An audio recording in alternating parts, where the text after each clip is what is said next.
Bonjour à vous et bienvenue dans l'astrologie de l'éternité. Nous analysons aujourd'hui la journée du 19 août qui sera donc une pleine lune qui aura lieu en Verseau, tandis que le soleil juste en face se trouvera en Lion. Donc, je suis Marilyn Durand et je vous présente cette astrologie de l'éternité. Et là, ce 19 août, on a énormément de choses. On a notamment deux doubles carrés qui sont vraiment euh, des, des défis qui nous proposent une grande évolution. Donc, effectivement, on a du pain sur la planche, on a du travail. Il va falloir rester concentré lors de cette pleine lune, mais en même temps, c'est une mine d'opportunités pour commencer ou continuer à construire notre avenir, un avenir nouveau, lumineux, et tout en tenant compte bien, de nos blessures du passé, de nos constructions parfois un petit peu bancales, et donc de rectifier tous ces problèmes. Donc, premier double carré, c'est Uranus, la planète Uranus, qui est la planète du futur et qui est aussi la planète du Verseau, qui joue l'arbitre. Donc, Uranus se trouve en taureau, comme d'habitude, hein, parce que ça fait longtemps que Uranus se trouve en taureau. Donc, Uranus est l'arbitre entre la Lune qui se trouve en Verseau, donc dominée par Uranus, et de l'autre côté, le Soleil en Lion, qui est donc chez lui. Et donc là, on a vraiment un match, hein, Soleil-Lune. Le soleil, c'est vraiment la lumière, c'est l'idéal, c'est l'ego, c'est aussi le cœur, c'est l'incarnation la plus poussée, qui ose le plus, hein, vraiment, c'est le signe fixe de feu, le seul signe fixe de feu. Donc, c'est vraiment la lumière qui brille vraiment de tout son panache, le soleil en lion. Et donc le soleil en lion, on l'expérimente depuis plusieurs semaines déjà, là, depuis le 21 juillet, par là. Et donc, voilà, c'est vraiment les plaisirs de la vie, la joie de vivre, la joie tout court d'ailleurs, honorer la vie, célébrer la vie, rayonner la vie, voilà, le soleil en lion. Et en face, on a cette lune qui est en verso, donc sur le même axe, et qui, elle, nous parle de liberté, de révolution. Cette lune en verso qui est donc en plus soutenue par ce Uranus en taureau, même s'ils sont en carré les deux, donc ils sont soutenus, mais enfin, c'est pas forcément non plus à 100% des situations, mais on va dire que ça renforce, hein, la dynamique verso qui, elle, c'est la révolution, c'est le pouvoir du peuple, c'est la société qui se transforme et qui essaye d'être plus juste, plus fraternelle, mais aussi plus indépendante, moins d'obligations. Voilà. Donc, on a vraiment ces deux pôles. Le soleil, hein, je vous rappelle, le soleil, c'est quand même traditionnellement le roi soleil, c'est le côté assez conservateur quand même. Voilà, c'est le rayonnement, mais c'est le bon côté, hein, du rayonnement, c'est-à-dire il y a un côté un peu paternaliste, hein, chez le lion, hein. Si vous côtoyez des lions, vous avez sûrement déjà remarqué ça. Mais vraiment, ils le font avec leur cœur parce que les lions, ils aiment les gens, ils s'aiment eux-mêmes déjà pour commencer, et donc ils ont une attitude et une capacité d'aimer les autres qui est vraiment proportionnelle à leur amour pour eux-mêmes, c'est-à-dire assez forte et très belle, et donc d'être aimé par les lions, c'est magnifique. Si c'est votre cas, ben voilà. Donc, la Lune en Verseau, elle veut être indépendante, elle veut révolutionner les choses, elle veut redonner le pouvoir à tous, elle veut euh, euh, créer un avenir meilleur, elle veut changer le monde, elle regarde vraiment vers le futur. Et donc, tout ça, eh bien, c'est également Uranus. Donc, Uranus en taureau. C'est un petit peu l'arbitre entre ces deux pôles, hein. D'un côté, l'altruisme du Verseau, le côté quand même assez égoïste du lion, mais dans le bon côté, hein, c'est-à-dire que l'ego, c'est la source de joie et de plaisir. Donc, c'est vraiment important d'avoir un bel ego aussi, même s'il ne doit pas prendre toutes les décisions. Et donc, la lune en face, elle, la lune, elle pense aux autres, elle est altruiste, même des fois, elle laisse la place aux autres, et puis elle veut vraiment changer les choses, elle se creuse la tête, et n'oublions pas que, donc, elle est dominée. Cette lune qui se trouve en Verseau, elle est dominée par Uranus et Uranus, c'est l'octave supérieure de Mercure, c'est-à-dire c'est vraiment l'intellect qui est en cours de réalisation, c'est vraiment un niveau supérieur de l'intelligence et de l'intellectualité. Et donc, la Lune, elle est dans cette profondeur d'analyse, dans cette réflexion, comment faire pour créer un monde meilleur. Et donc, comme je vous disais, donc Uranus, c'est l'octave supérieure donc, de Mercure. Et Mercure, lui, est rétrograde. Enfin bref, toutes les planètes du zodiaque sont reliées les unes avec les autres. Alors, je vais vous partager tout de suite la carte et on va regarder ensemble la carte.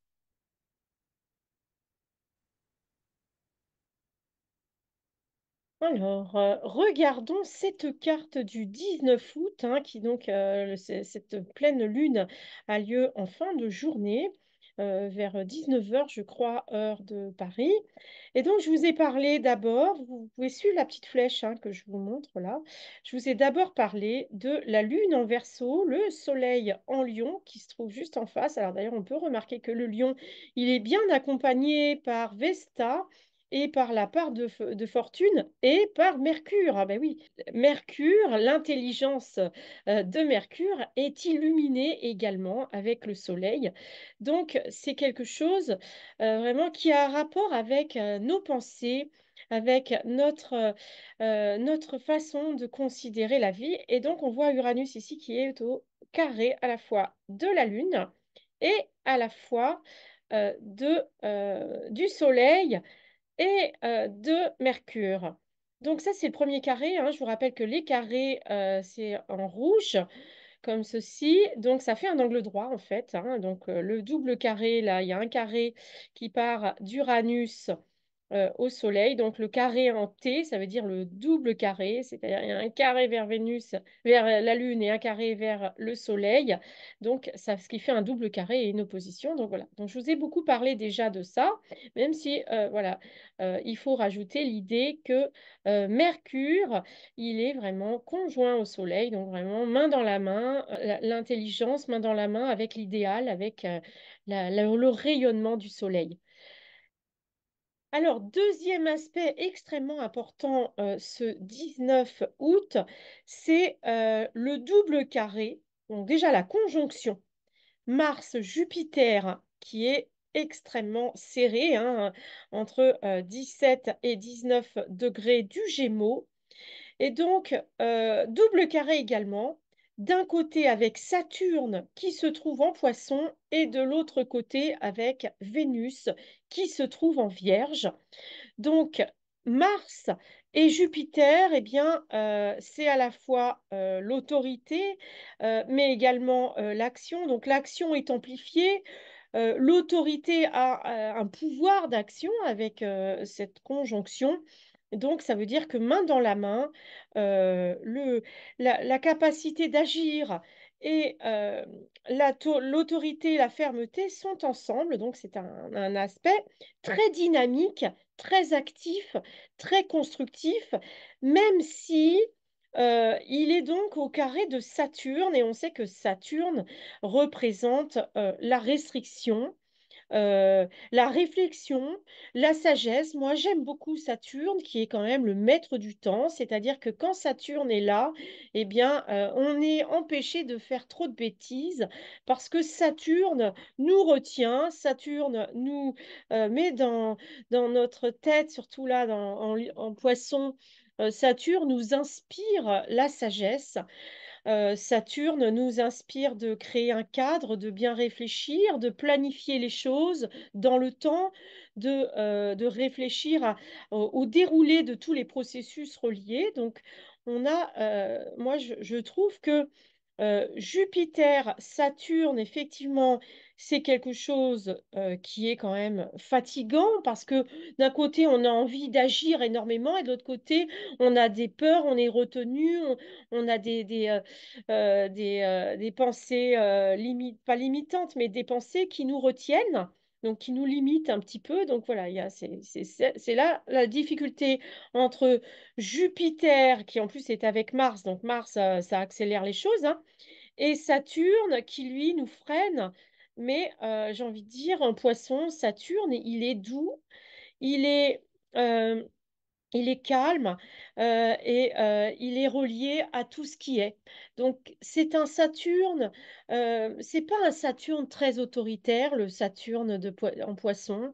Et donc, voilà, pour moi, même si c'est un aspect de carré qui peut sembler négatif, c'est un aspect de garde-fou qui permet d'éviter le pire. Et de l'autre côté, pareil, on a Vénus.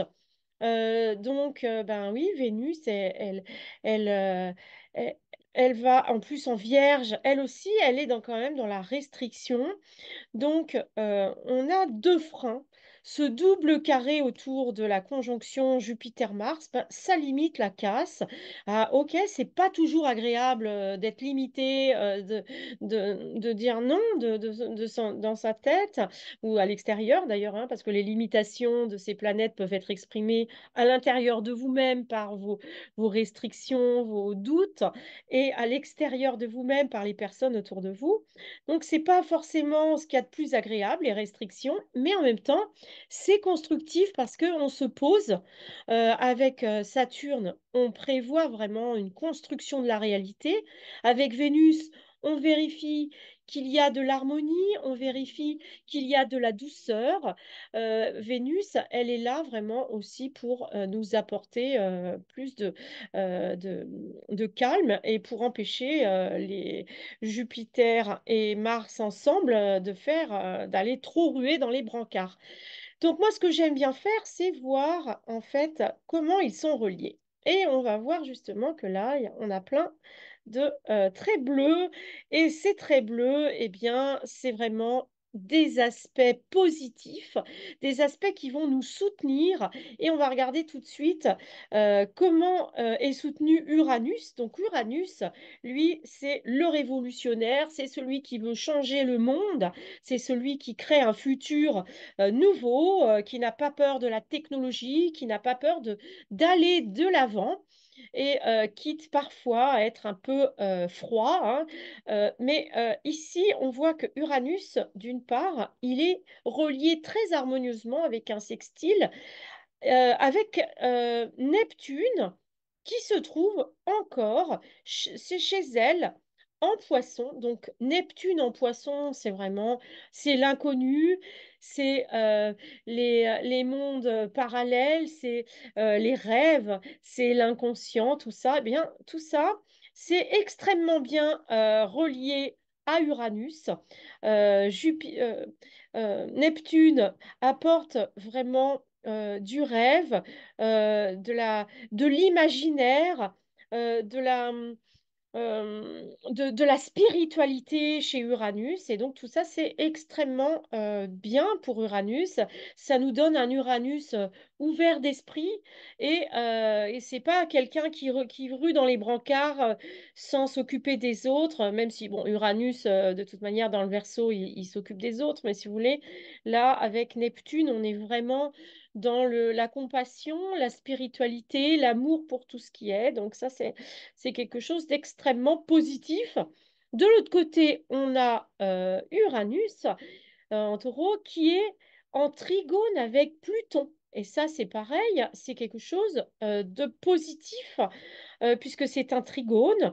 Donc Pluton, c'est la métamorphose, vraiment la, la, la, change, la mort suivie de la résurrection, la renaissance. C'est vraiment, on fait table rase pour un un nouveau départ. On se régénère, hein, c'est le corps qui renaît, c'est la guérison également. Donc, Uranus nous apporte, dans, avec ce soutien de Pluton, vraiment un bond vers l'avenir, surtout qu'on sait que Pluton va arriver dans le Verseau bientôt, puisqu'il est vraiment à la limite, hein, il est à 0 degré il est entre le Capricorne et le Verseau, hein. Vous savez que là, il est en train de rétrograder encore. Et donc, voilà.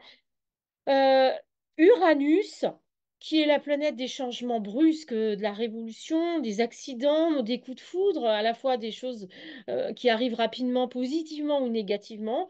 Là, il a un soutien donc positif avec Pluton. Donc, on peut friser la catastrophe, mais Pluton et Neptune sont là pour soutenir quelque chose qui est pour le bien de tout ce qui est. On sait qu'en plus, ce sont des planètes lentes, des planètes sociales, donc au niveau du contexte général, c'est quelque chose d'extrêmement positif et important. Donc Neptune, il n'est pas seulement relié à Uranus, mais également relié aussi à Pluton. Donc vraiment, ces trois planètes marchent ensemble, main dans la main et de manière extrêmement positive. Donc on peut s'appuyer sur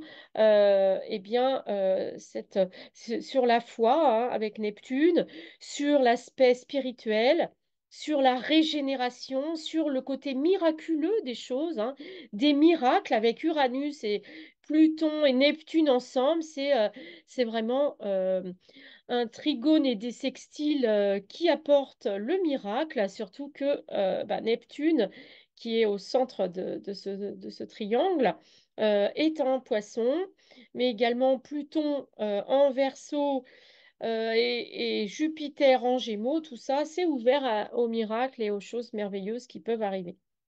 Donc ça, c'est très positif. Donc c'est des aides, des soutiens. Et on a un autre trigone là, entre la Lune et Mars, qui est extrêmement positif également.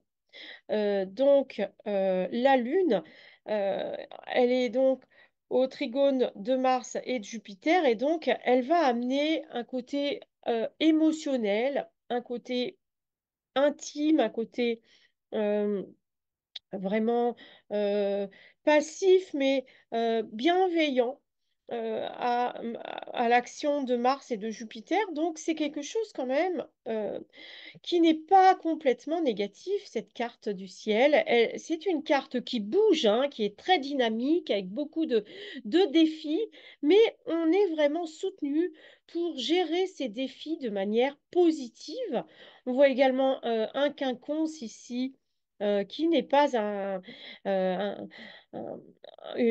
un aspect négatif, un quinconce entre le Soleil et Pluton. Donc ça veut dire vraiment que voilà, le Soleil également est bienveillant vis-à-vis de Pluton. Donc c'est quelque chose qui va aider également.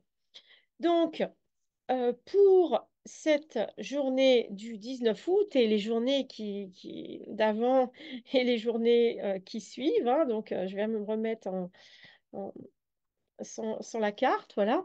Donc, mon avis pour cette pleine lune, mon avis pour cette pleine lune du 19 août, c'est qu'il va falloir être quand même prudent, qu'il va falloir être concentré, il va falloir se surveiller et en même temps, c'est une occasion pour faire un bond dans le futur, pour évoluer, pour professionnellement peut-être aussi prendre des risques, hein, puisque vraiment on est dans l'action avec Jupiter, Saturne qui est là.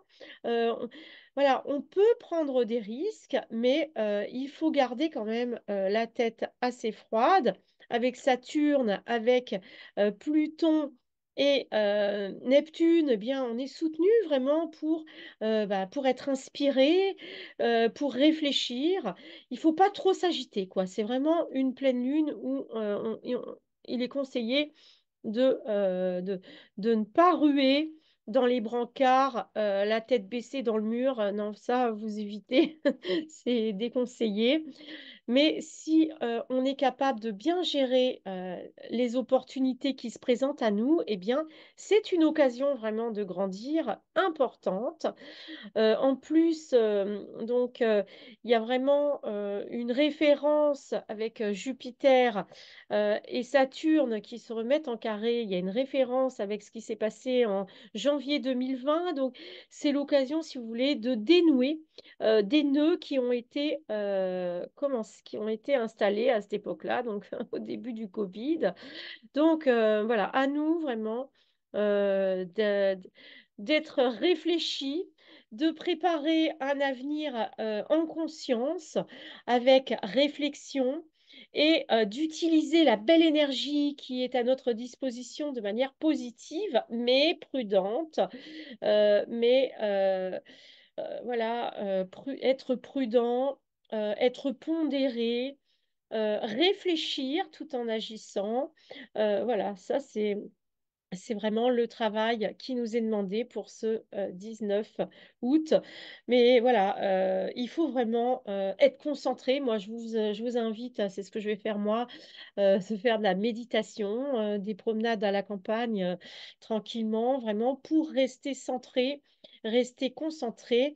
Et si on est sérieux comme ça, qu'on utilise les inspirations de Neptune, Pluton et Saturne aussi, eh bien, tout devrait bien se passer. Voilà. Donc, à très bientôt. On se retrouve pour la prochaine nouvelle lune.